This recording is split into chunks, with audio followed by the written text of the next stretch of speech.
Well, this next question, really for either of you, it's real interesting. The end of it, to Tamika's question, she wanted to know how long after a wreck should she expect to wait for some kind of an offer from the other driver's insurance company.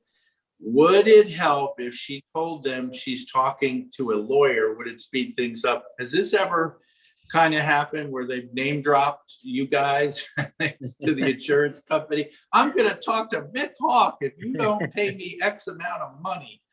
Well, I hope it does, and I really do, because we're engaged in litigation with insurance companies every single day, and it's absolutely absurd as to the positions they take. Like, say, for example, you get hit from behind, and they say you're 20% at fault, or the value of your car is $10,000, and they know that you need your car very badly, and they'll offer you $8,000.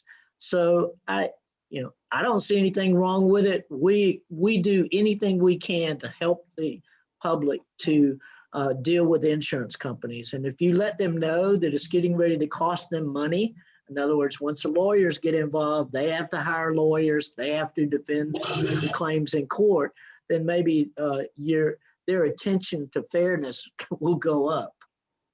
Sure. And Kip, your experience, does it take very long after you get into an accident to kind of get an offer, or is it really waiting it out? Well, I think there are a lot of factors that go into play there, but obviously the insurance company is going to be looking at the extent of the damages to your vehicle.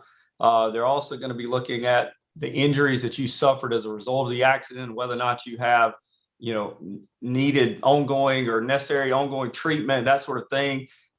So the factors, if you're not going to have additional medical treatment as a result of the accident, then you may see an offer much quicker than if you've got 3 or 4 months of physical therapy that's going to be required. So there are a lot of factors that go into play, but I think you can expect usually in a couple of weeks after the accident to start to see some movement from the insurance company. And of course, it all depends on who's at fault and that sort of thing as well. So, but typically it takes a couple of weeks to start to see some movement. They need to assess the vehicle and the property damage, and then also be able to understand the extent of your injuries.